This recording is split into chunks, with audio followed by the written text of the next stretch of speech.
Alors, à l'ordre, s'il vous plaît, je souhaite maintenant la bienvenue aux représentants de la Fédération des centres d'action bénévole du Québec. Alors, bienvenue à l'Assemblée nationale. Vous disposez d'une période de 10 minutes de présentation. Au préalable, s'il vous plaît, veuillez, pour des fins d'enregistrement, bien vouloir vous identifier. Et après ça, la parole est à vous. Merci. Alors, bonjour à tous. Monsieur le ministre Barrette, membre de l'opposition. Mon nom est Lynne Soriol. Je suis la présidente de la Fédération des centres d'action bénévole du Québec et je suis accompagnée par Monsieur Fimba Tankoano, le directeur général.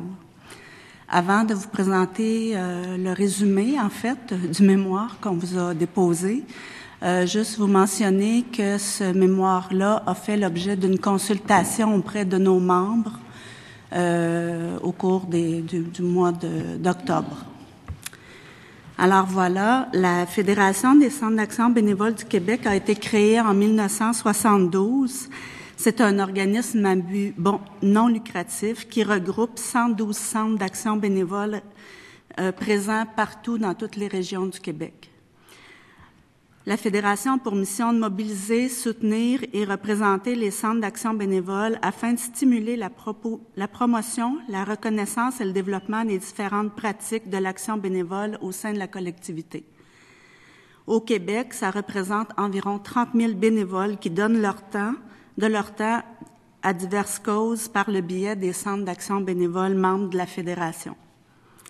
La Fédération, loin de vouloir se positionner comme experte sur les questions organisationnelles du réseau de la santé et des services sociaux, souhaite par contre, de manière cohérente avec sa mission, exprimer ses inquiétudes face à ce projet de loi et défendre les intérêts de l'action bénévole et également celui des usagers.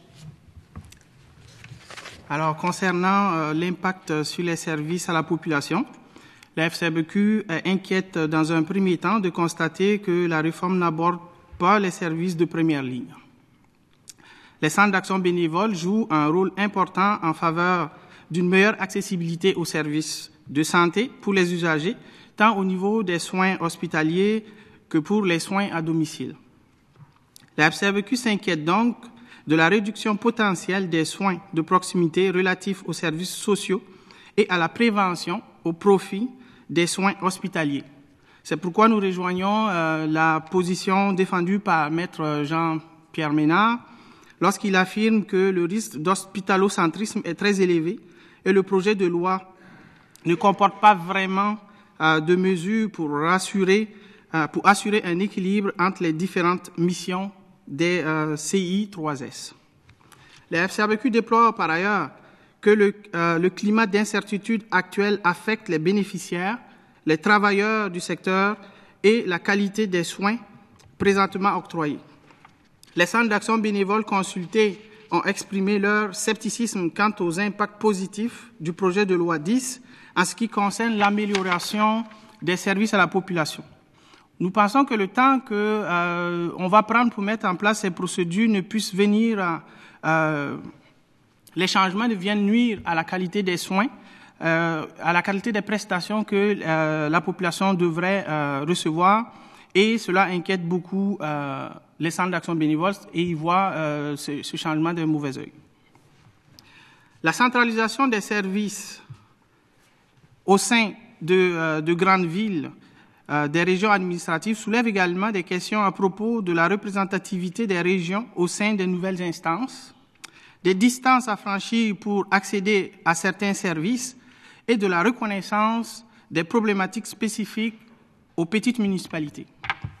De plus, avec l'adoption du projet de loi 10, le patient sera désormais contraint de recevoir des services aux endroits choisis ou imposés par les CI3S.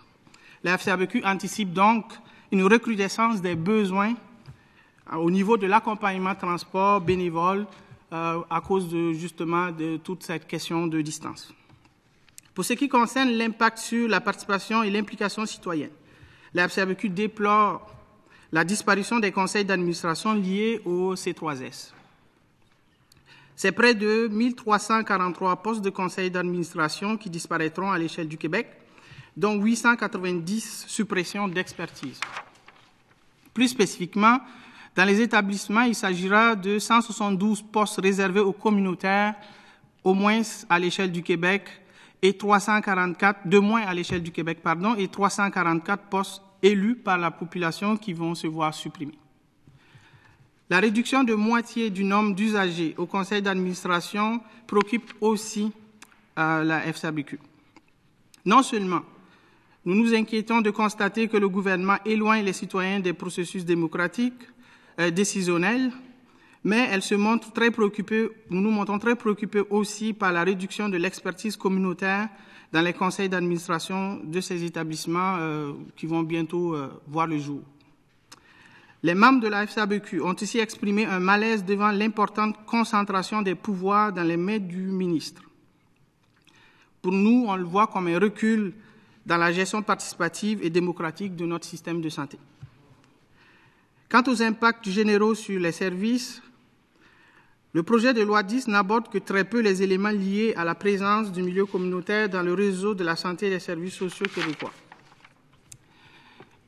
Et nous rejoignons encore une position de Maître Jean-Pierre Ménard lorsqu'il soulignait que le fonctionnement en silo va probablement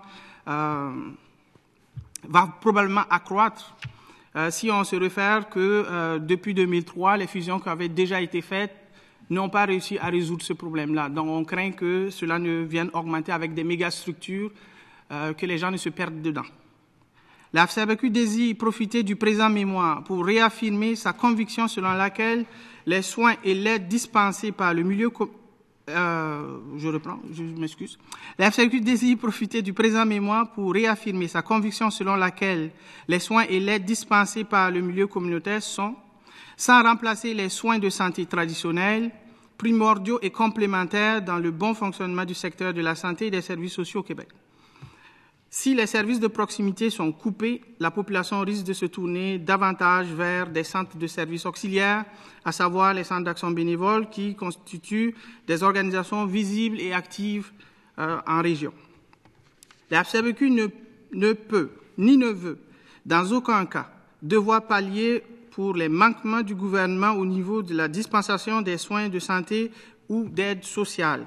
Elle désire d'ailleurs s'assurer que les argents nécessaires pour répondre à l'accroissement de la demande sera proportionnellement revus à la lumière de ces argumentaires. En regard de ce qui vous a été présenté précédemment, la Fédération a formulé les recommandations suivantes. D'abord, la Fédération est contre l'adoption du projet de loi 10 tel que proposé. Conséquemment, elle demande au ministre de mettre en place un comité d'experts qui aura pour mandat d'évaluer d'une façon holistique le système de santé et services sociaux actuel de manière à poser un diagnostic duquel émaneront des recommandations quant aux moyens à privilégier pour atteindre les 3 objectifs visés par la présente loi 10. Toutefois, si le ministre décide d'adopter le projet de loi 10 tel qu'il le présente dans son document, la Fédération recommande au ministre de porter une attention plus particulière à ces éléments. Premièrement, conserver les conseils d'administration des C3S sous forme de comités consultatifs bénévoles auprès des CI3S et mettre en place des mécanismes pour conserver la proximité des services avec les différents milieux. Deuxièmement, maintenir à 2 le nombre de membres du comité des usagers siégeant au conseil d'administration des CI3S et s'assurer que l'un ait une expertise dans le secteur de la santé et l'autre dans le secteur des services sociaux. Troisièmement, reconnaître l'importance du secteur communautaire dans la dispensation de services multiples, tous complémentaires à l'offre du réseau de la santé et des services sociaux, et considérer son rôle dans l'organisation de ce dernier et en arrimer un financement qui soit proportionnel à celui-ci. Et dernièrement, la 4e recommandation, la Fédération souhaite que la répartition des budgets aux organismes communautaires soit déterminée régionalement. Conséquemment, elle recommande que le programme SOC soit administré par les CI3S de manière à conserver le caractère spécifique et régional de cette enveloppe, et ce, en collaboration avec une équipe de conseillers affectés par région. Merci. Merci beaucoup pour votre présentation. Maintenant, nous allons débuter les périodes d'échange avec les parlementaires pour un bloc de 22 minutes. Je cède maintenant la parole au ministre de la Santé et des Services sociaux. Merci, Monsieur le Président. Alors, Mme Soriol et M. Tancoano, excusez-moi. Vous devez avoir ça souvent, un problème de syllabes, là. Je suis désolé. Alors, merci d'avoir d'abord consulté vos membres et d'être venus nous présenter vos conclusions et vos observations à cette audience. Et je pense que c'est très important que vous le fassiez, compte tenu de l'importance de l'implication que vous avez dans notre système de santé. Et d'entrée de jeu, là, je vais vous le dire tout de suite, là, pour moi, ce que vous faites est essentiel, ne peut pas être négligé, doit être promu et reconnu. Et aujourd'hui, là, je prends ce moment pour le dire. À bien des égards, si vous n'étiez pas là, on aurait la misère à avoir un système de santé comme on l'a aujourd'hui. Alors, non seulement je vous dis ça parce que je le pense, mais j'espère que vous en serez convaincus et que vous ne pensez certainement pas que le projet de loi qu'on met en place ici est un projet de loi pour diminuer l'importance de votre contribution. Par contre, je vous ferai la remarque suivante qui vient de remarques qui ont été faites au micro ou à l'extérieur des caméras à propos du monde communautaire duquel vous provenez. Souvent, les gens me disent un peu quelque chose d'opposé à ce que vous me dites, en ce sens que les gens ne veulent pas que le gouvernement entre trop dans votre monde parce que votre monde c'est une culture particulière, puis vous ne voulez pas devenir... Il y a des gens qui m'ont déjà dit ça chez vous, là. Ben, pas chez vous personnellement, évidemment. Mais dans le monde communautaire, on ne veut pas, nous, faire partie du système de santé officiellement. On ne veut pas des employés du gouvernement. C'est une culture particulière. On est là, nous, pour aider et donner des services, mais on le fait dans notre monde à nous. Puis honnêtement, je le comprends, à bien des égards. C'est vrai que vous avez une culture qui n'est pas exactement celle du milieu du travail, on va dire, au sens propre du terme. Et quand vous dites là que vous voulez plus de reconnaissance, moi je suis bien d'accord avec vous, mais je pense pas que ce que j'entends, moi, du milieu, ça va dans la direction de vous absorber dans le système de santé. Je pense pas que ce soit ça que vous vouliez. Maintenant, je vais apprendre un ou deux commentaires que vous avez faits, parce que c'est pour moi des commentaires. Je sais d'où ils viennent, là, puis je sais l'influence qui est à l'origine de ces commentaires-là. Écoutez, le projet de loi 10, je l'ai dit à toutes les audiences ou presque, c'est un projet de loi qui vise à faire en sorte que la relation de le gouvernement et un CIS soit une relation de donneur d'ouvrage avec quelqu'un qui exécute une orientation ministérielle.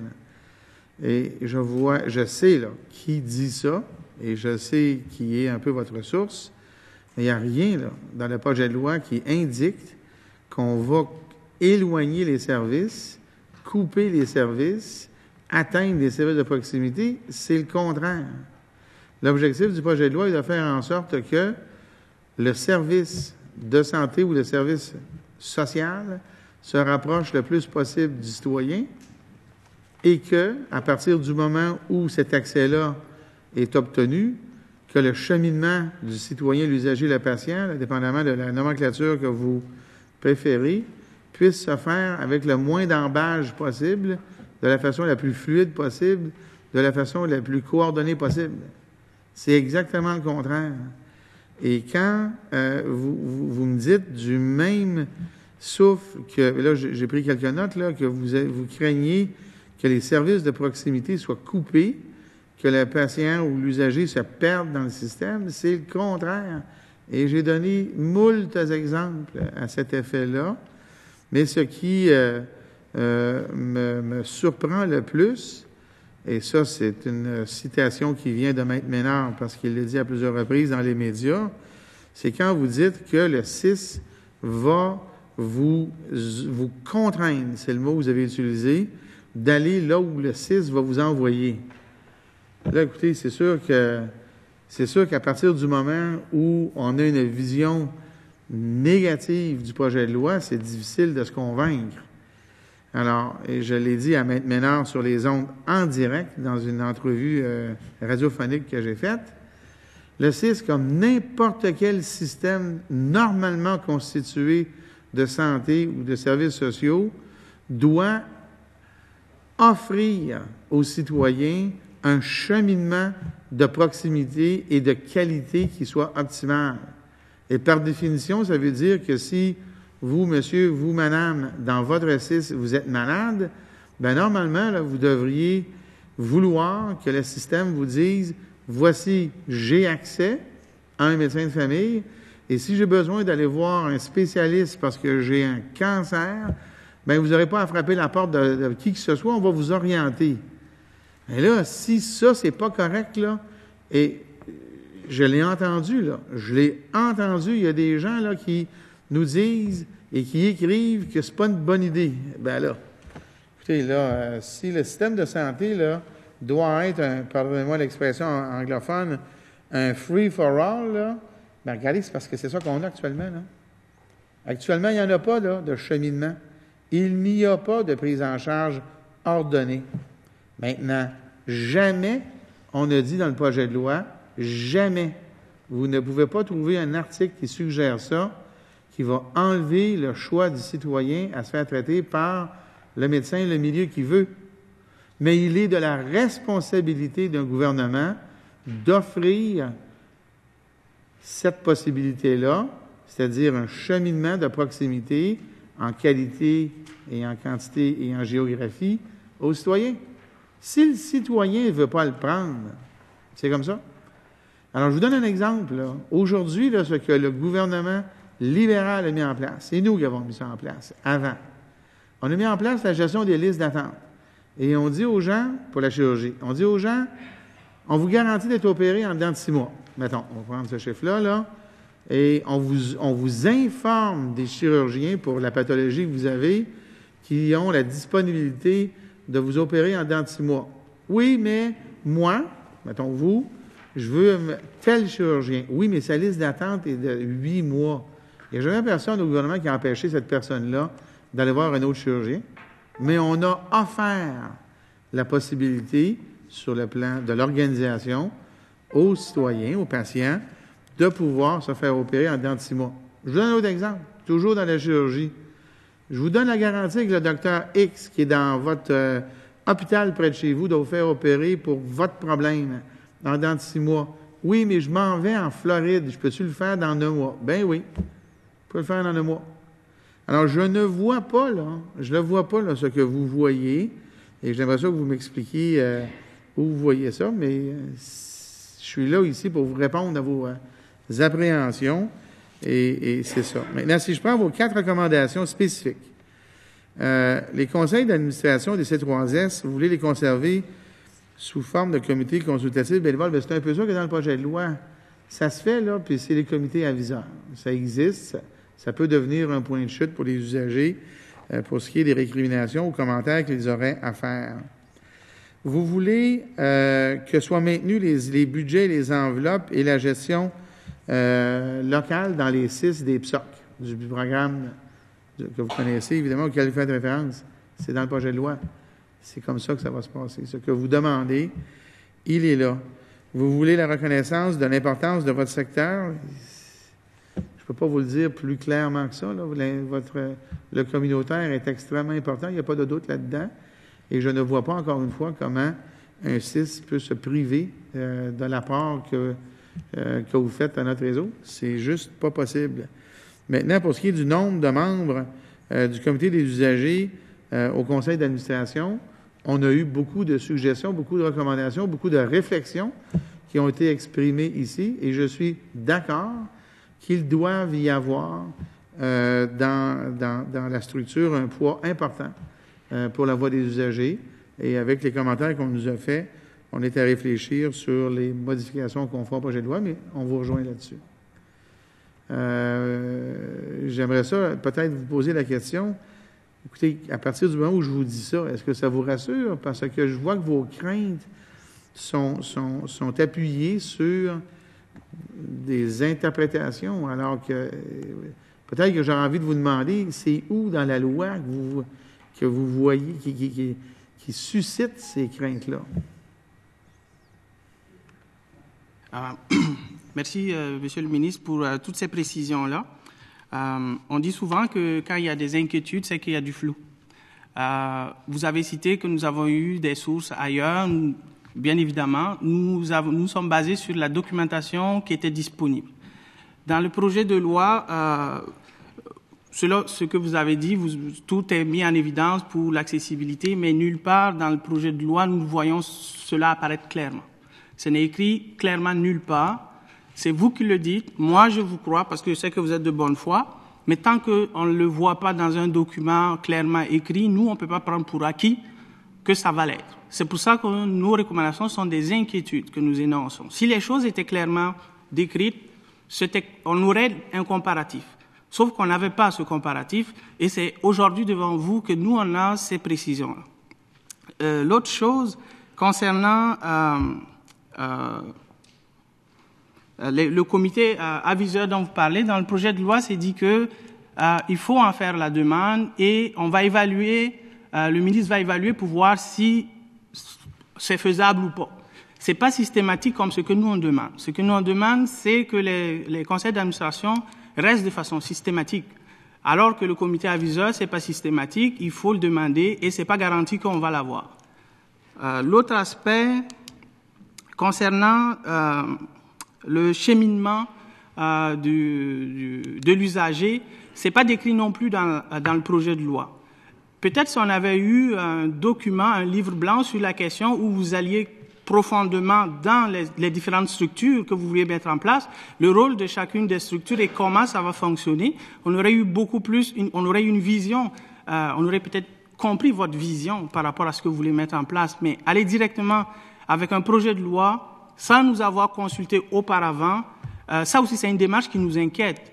On aurait pu avoir une consultation avant pour savoir comment nous aussi on pensait par rapport à cette réforme-là. Et on aurait pu vous donner comment dirais-je, nos commentaires bien avant, et le projet de loi aurait peut-être déjà intégré toutes nos inquiétudes à la base. Fait que il y a dans le processus même, nous pensons, des étapes qui ont été sautées et que nous manquions d'informations pour pouvoir abonder dans le même sens que vous. Merci. Je vous rassure, je vous mets à niveau, c'est un projet de loi administratif. Ce projet de loi, c'est un projet de loi qui vise à mettre en place un squelette, comme je dis à chaque fois, qui va recevoir un certain nombre d'éléments. C'est un projet de loi administratif à la base, et vous avez raison sur un point, je suis d'accord avec vous, ce serait plus simple s'il y avait tout ce qui vient après, comme par exemple les orientations ministérielles. Les orientations ministérielles, je pense qu'il y a bien des chances que vous soyez consultés parce que ces orientations-là seront les livrables à livrer. Quand on dira, par exemple, votre budget de PSOC dans votre 6 est de temps, ou vous allez recevoir un budget de temps et vous avez l'obligation, comme c'est écrit dans le projet de loi, de ne pas l'envoyer ailleurs pour protéger votre activité, bien ça sera une orientation qui sera un livrable pour laquelle il y aura la direction du 6 sera imputable. Quand une orientation ministérielle qui soit établie dira, évidemment, voici les soins de première ligne doivent être donnés sur tout le territoire d'une façon selon des critères ABCD, bien ça, c'est une orientation ministérielle à être définie, mais ça ne s'écrit pas dans un projet de loi pour toutes sortes de raisons, parce que d'abord, c'est pas nécessairement universel. Il peut y avoir des orientations qui sont générales, mais d'autres qui puissent être plus spécifiques à une région. Mais le projet de loi, lui, il sert de squelette pour pouvoir permettre d'exécuter ces orientations-là. Et en quelque part, c'est comme normal de faire comme ça. Et le projet de loi, lui, il est là pour mettre en place la structure légale qui va permettre l'exécution éventuelle d'orientations ministérielles dans un cadre donné. Je comprends votre point, je comprends la source de vos inquiétudes, mais j'espère qu'aujourd'hui, j'ai pu vous rassurer un peu sur la finalité, peut-être pas complètement, un peu, je dis, sur la finalité du projet de loi qui va essentiellement dans le sens exact des commentaires que vous avez formulés. Monsieur le Président, à cette étape-ci, j'aimerais passer la parole à mon collègue, le député de Maskinongé. Monsieur le député de Maskinongé, la parole est à vous. Merci beaucoup. Merci, Monsieur le Président. Merci beaucoup pour votre présentation. Écoutez, je vais revenir sur 2 petits points parce que je suis un député de région, vous savez, comté de Masquinongé, situé dans la Mauricie, un secteur rural qui comporte beaucoup de municipalités et où les organismes communautaires, effectivement, comme vous l'avez dit, ont un rôle très, très important. Et il y a 2 petits points dans votre présentation qui m'ont accroché un peu plus l'oreille ou fait un petit pincement au cœur en disant que le projet de loi 10 manifesterait, dans le fond, une perte de service pour les gens en région. Ça, j'ai beaucoup de difficultés. Puis comme le ministre vous l'a répondu et vous l'a signifié, pour nous, en région, ce que ça signifie, c'est une continuité de soins en ligne directe, sans attente, et permettre justement aux gens d'être inclus globalement dans le système régional et leur permettre d'accélérer le soin, de ne pas avoir une double liste d'attente, etc.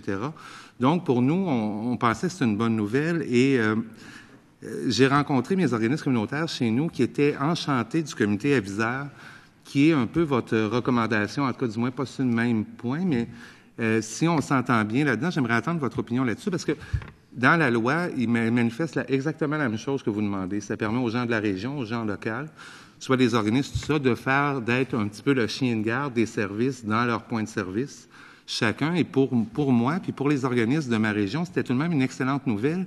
Alors, j'aimerais vous entendre, de voir un petit peu la distorsion entre le projet de loi puis entre votre proposition, qui, pour moi, semble être la même chose, tant comité aviseur qu'en conseil d'administration. C'est juste la façon de l'appeler, qui, pour moi, est différente. Mais est-ce que ça répond à votre demande? Parce qu'à mon opinion, dans la loi, c'est clairement indiqué que c'est pour permettre aux gens de se manifester, d'être le gardien des services, puis aussi laisser la place aux gens locaux d'être représentés au niveau des soins de santé. Là. Donc, j'aimerais vous entendre là-dessus.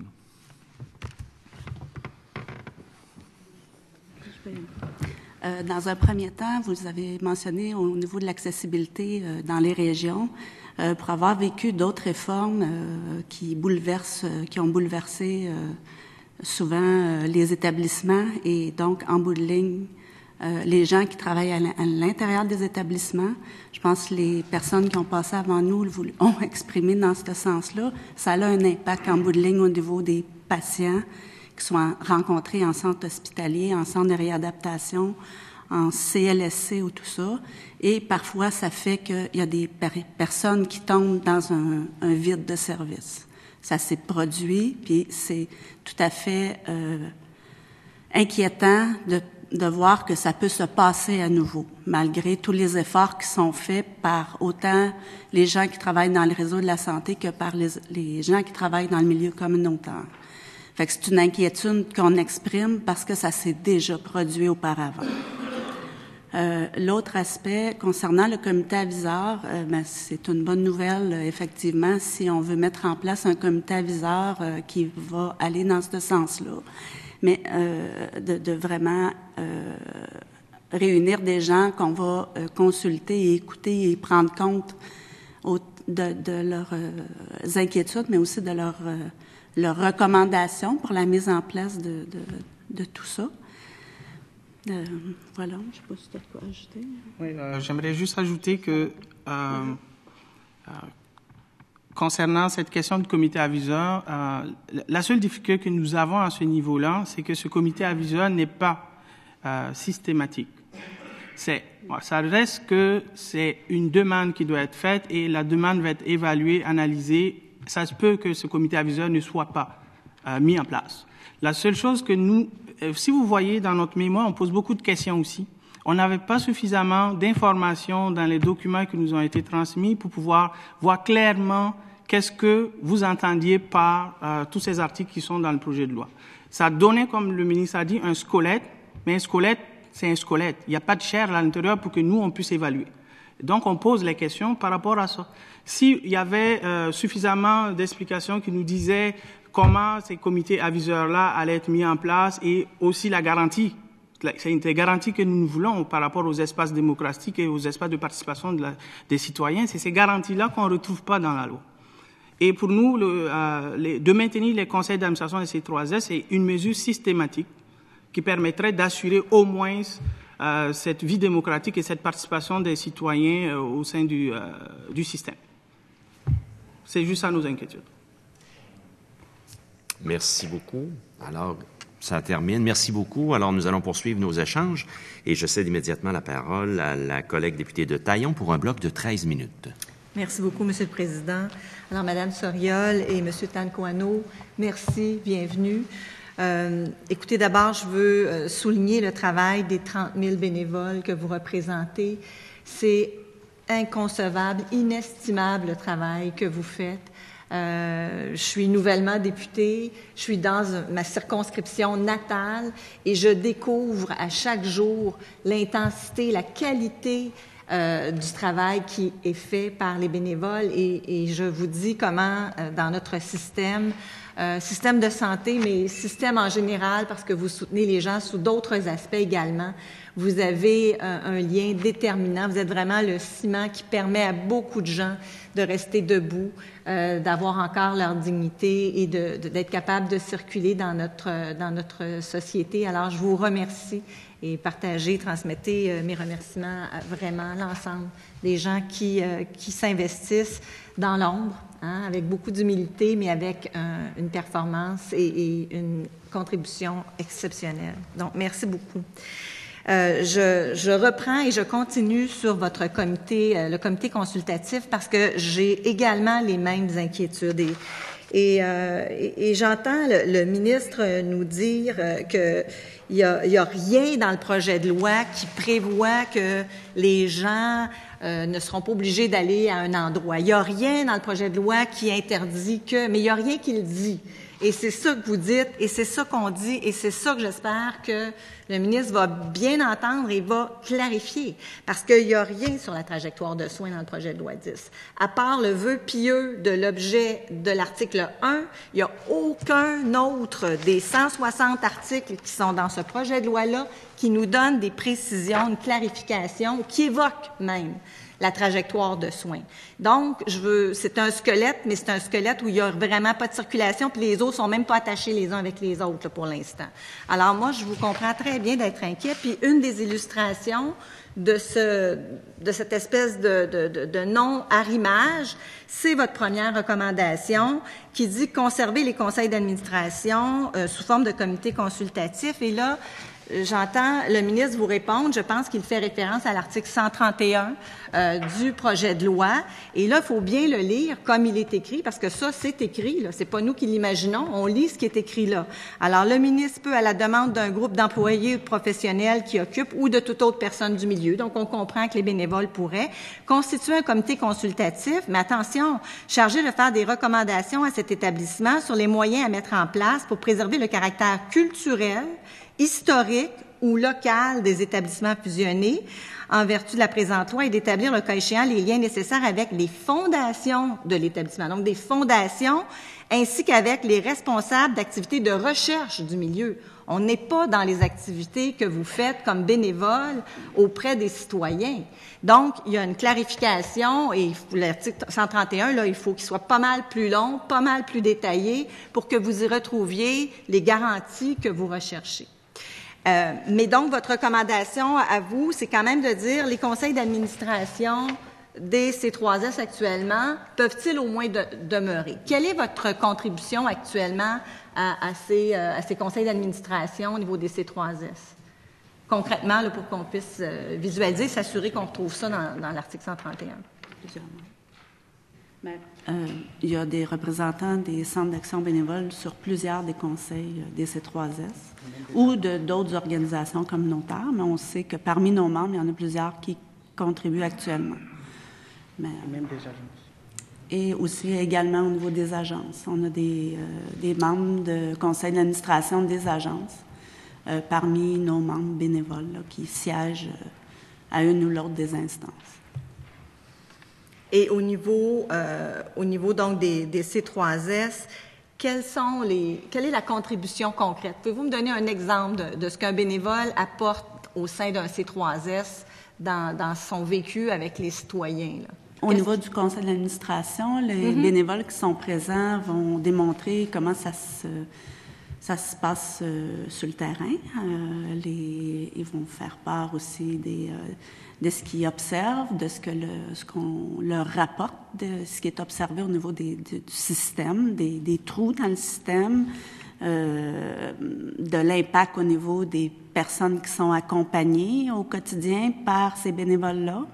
Les bénévoles voient énormément de choses. C'est une centaine de bénévoles en moyenne, peut-être plus, là, je sais pas, par centre d'action bénévole qui... 300 en moyenne? En tout cas, beaucoup de bénévoles par centre d'action bénévole, ça dépend des centres, là, et qui observent, qui accompagnent des personnes là, au quotidien dans le réseau de la santé. Fait que, ils vont faire part souvent aux membres de conseil d'administration de ce qu'ils voient pour essayer de faire corriger ces choses-là. Ou ils vont participer également aux décisions qui sont prises en regard de l'établissement, des orientations qui sont prises, mais ils ont toujours à l'esprit, justement, les personnes pour lesquelles, auprès desquelles ils font leur action bénévole. Ils n'ont pas d'intérêt autre que celui-là de représenter les usagers, les bénéficiaires des services. Écoutez, c'est intéressant. Hier matin, vendredi matin, j'étais à Longueuil, au centre de bénévolat de la Rive-Sud, et on me faisait remarquer qu'à tous les matins, il y a un service d'appel automatique qui rejoint 450 personnes qui vivent seules dans leur maison et qui fait du repérage par rapport à de la détresse, le programme un AVC qu'une personne aurait pu faire toute seule. Donc, vous êtes vraiment en soutien et vous pouvez témoigner de ces gens parce que ces gens-là ne sont plus nécessairement... Ils se sont parfois sortis du système et du réseau et vous êtes leur lien et vous êtes leurs témoins aussi au sein des conseils d'administration. Donc, vraiment, je pense qu'il y a une valeur ajoutée certaine à vous avoir très proche de nos décisions. Je vais laisser la parole à mon collègue député de Rimouski, puis je vais me remettre de ma petite... Merci. Mouski. Merci, M. le Président. Bonjour. Tantôt, le ministre disait votre monde, vous avez une culture différente. Moi, j'ai un peu tiqué là-dessus, parce que pour avoir travaillé dans le milieu communautaire et connaître beaucoup les centres d'action bénévole dans une communauté, c'est pas deux mondes. Les gens, vous êtes des partenaires dans le réseau. Vous livrez des services et puis vous le faites en lien avec les institutions, en lien, entre autres, avec le C3S. Puis je comprends, je visualise parce que, pour l'avoir vu, quand il y a un conseil d'administration dans le C3S, avec la direction, il y a des liens dans une communauté qui n'est pas très grande, dans une communauté rurale, il y a des liens qui se font entre les bénévoles et le conseil d'administration et la direction. Les gens se parlent. Les gens se disent les enjeux, ont une vision, et ça se fait quotidiennement. C'est pas et c'est ça, je pense, que vous pensez qu'on peut perdre si on régionalise, s'il y a des grands ensembles. Ce lien que vous avez directement au quotidien avec les gens pour se virer de bord, pour donner le service, pour aller chercher le monde, ce lien-là, il risque de casser. Dans le bas du Saint-Laurent, les gens le voient, là, la CRIB à Saint-Laurent, les élus, a proposé un peu la même chose que vous, qu'il y ait des comités consultatifs dans chaque C3S. Pour ça, pour garder ce lien de proximité entre votre monde, qui est pourtant des partenaires, qui est le même monde dans la communauté, avec les... et moi, puis effectivement, comme ma collègue lisait dans l'article, on n'est pas là, on est le comité consultatif, qui est le comité aviseur, c'est vraiment pas la même chose. Moi, je compte sur vous pour nous aider quand on sera rendu à l'étude, l'article par article, pour trouver la bonne formule pour répondre à vos besoins. Puis j'aimerais savoir comment vous voyez ça, comment ça pourrait se passer au quotidien, ce lien-là, avec un comité consultatif? C'est quelle force que vous voudriez donner à ce comité-là? Oui. L'une de nos discussions qu'on a eues lors de la consultation, c'était d'imaginer les C3S sans conseil d'administration, donc des gestionnaires qui se retrouveraient avec un pouvoir absolu. De prendre les décisions en se référant à un conseil d'administration qui a mis lieu d'eux. Et on se disait, ça serait une gestion assez centralisée de toutes les décisions, et donc la préoccupation première des usagers et du milieu ne serait pas forcément représentatif des décisions que ces gestionnaires vont prendre, et surtout s'ils reçoivent des commandes financières, comme genre débrouillez-vous pour que ça coûte moins cher. Ben alors les gestionnaires, nous en sommes aussi, on sait comment procéder à des coupures pour répondre à des commandes financières, mais sans tenir compte justement de l'impact que cela va avoir sur les usagers en tant que tels. Et pour nous, un comité aviseur doit être un contre-pouvoir, doit avoir suffisamment de poids pour analyser et valider des décisions qui vont avoir un impact direct sur les usagers.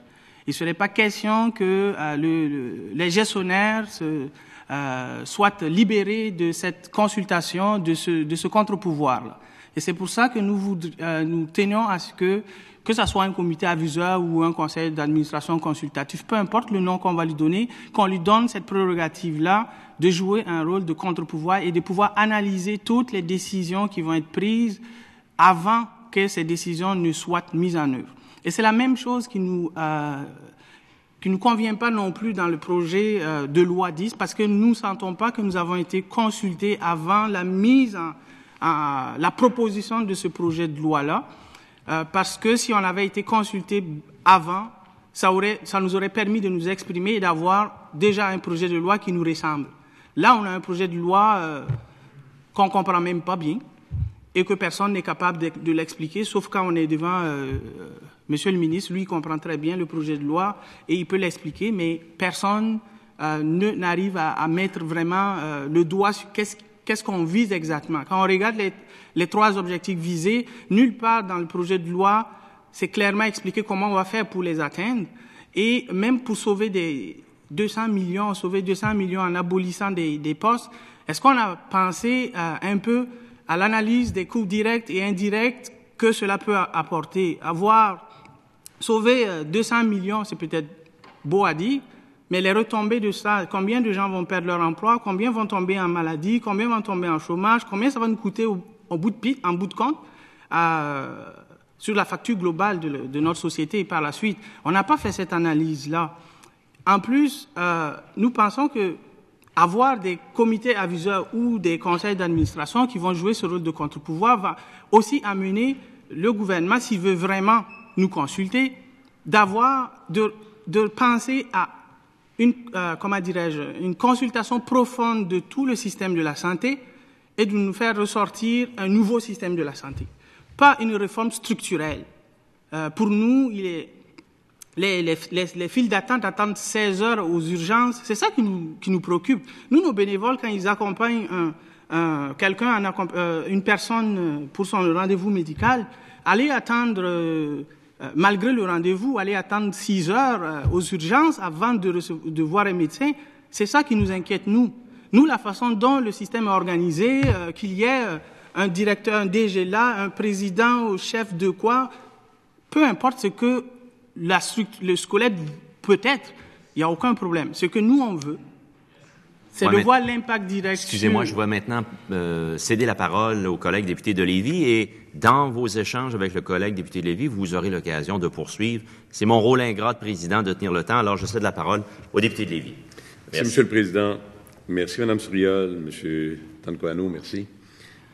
Je comprends à la base, puis je répéterai pas non plus ce que les collègues ont pu dire de l'importance de ce que vous êtes, de ce que vous représentez, puis encore faut-il, le grand défi, c'est pour demain, d'avoir encore davantage de bénévoles qui font assurément la différence, parce que même à ce chapitre-là, c'est pas facile non plus, vous devez le constater, de recruter des bénévoles qui sont écrasés par la tâche et qui savent être des rouages essentiels à la bonne marche du réseau de la santé. Et le ministre l'a dit lui-même, sans votre participation, est-ce qu'on pourrait avoir un réseau aussi efficace?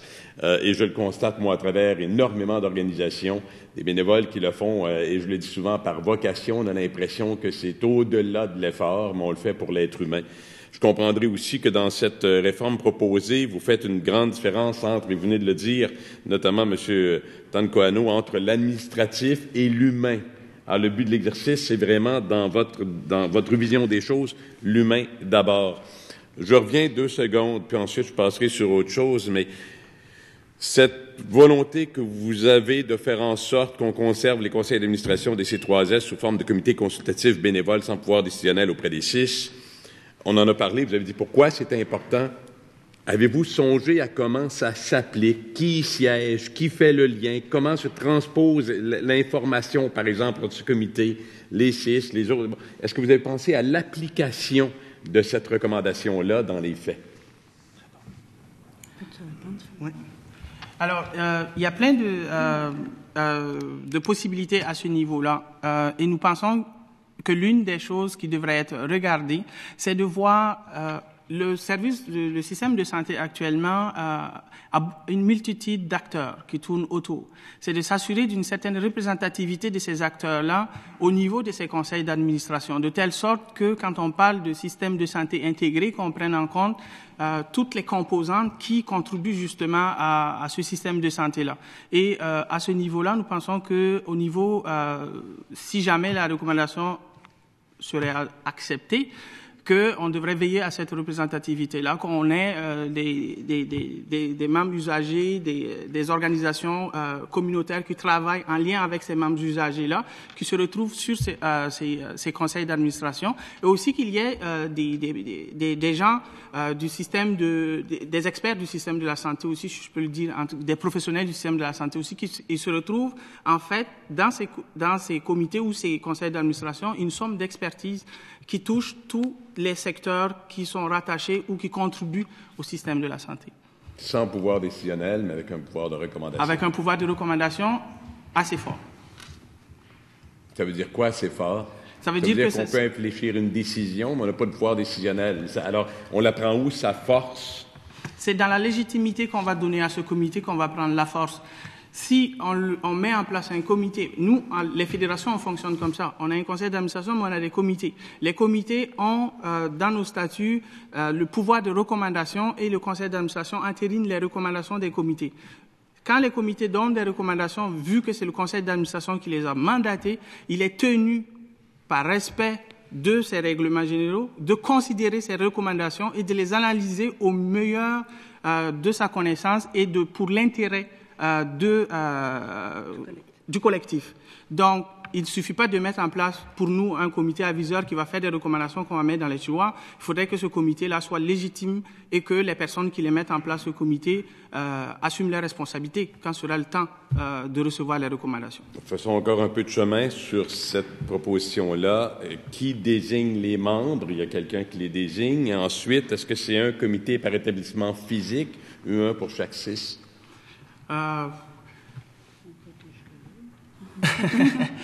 La réflexion n'est pas encore arrivée jusque-là.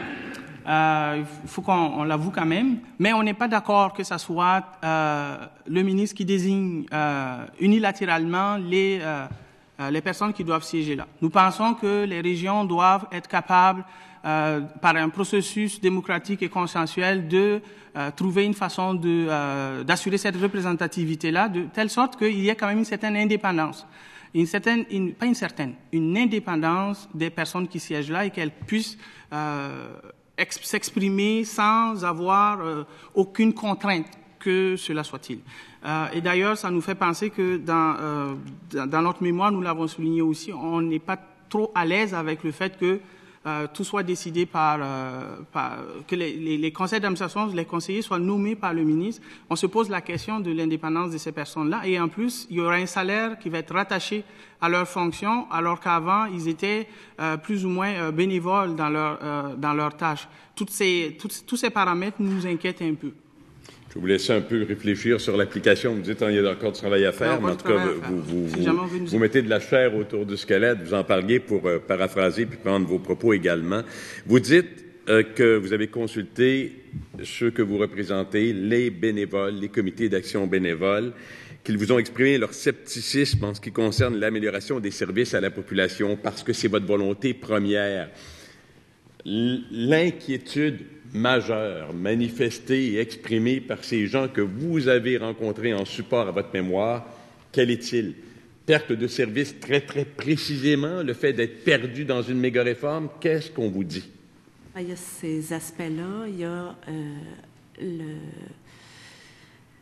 de mettre beaucoup d'accent au niveau du curatif, moins au niveau du préventif aussi. On sait que c'est difficile de faire de la prévention. Les organismes communautaires, on en fait beaucoup. Les établissements aussi en font également beaucoup, de la prévention, participent à des comités aussi pour faire de la prévention à toutes sortes de niveaux. Puis c'est long à mettre en place tous ces systèmes-là. Sauf que ça a un impact direct au niveau de la détérioration de la santé d'une population de faire de la prévention.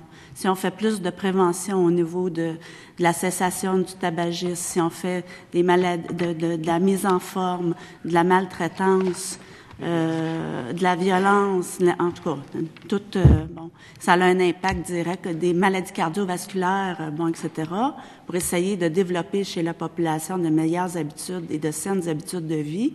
Ça a un impact au niveau de la santé physique des gens et l'utilisation des hôpitaux. Les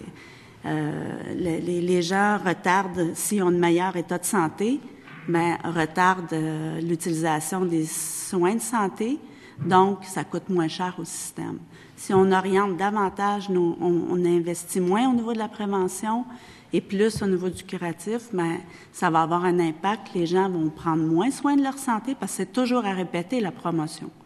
Je me permets, il reste peu de temps, mais vous avez mentionné, au bénéfice de ceux qui nous regardent, ce que vous faites. Il y a bien des choses, évidemment, mais vous avez mentionné popote roulante, accompagnement transport, vous en avez parlé il y a quelques instants, eu égard aux listes d'attente. Est-ce que ceux que vous représentez, est-ce que les usagers craignent la disparition de services précis? Tout à fait. Comme l'accompagnement transport, les popotes, les visites d'amitié surtout et les téléphones d'amitié, qui sont des services de prévention essentiels parce que ça joue au niveau psychologique. Et on le sait que les médicaments, la médication à elle seule ne suffit pas pour améliorer l'état de santé d'un individu si au niveau psychologique cette personne-là n'est pas soutenue. Et donc ces services-là, ça inquiète beaucoup. Qui plus est, quand on entend qu'il y aura des coupures de 30% au niveau de la santé publique, ça vient renforcer justement cette inquiétude-là. Et d'ailleurs, dans l'étude de l'Agence de la santé publique qui est parue en mai 2009, c'était clairement indiqué que les coûts directs en santé étaient moins importants que les coûts indirects au niveau de la santé. Le rapport, il y a un tableau au niveau de la page numéro 2 de ce rapport qui indique ça clairement qu'il faut investir plus dans la prévention pour avoir des meilleurs résultats et des économies d'échelle aussi. Pour nous, on considère que injecter de l'argent au niveau de la prévention et bien sûr dans le communautaire parce que c'est eux qui font plus de prévention, ce n'est pas une dépense, c'est plutôt un investissement qu'il faudrait considérer. Merci beaucoup. Alors, ceci complète votre participation au débat concernant le projet de loi 10. Nous vous remercions, vous représentants de la Fédération des centres d'action bénévole du Québec. J'invite maintenant les représentants du regroupement des entreprises d'économie sociale en aide à domicile à prendre place et je suspends momentanément nos travaux.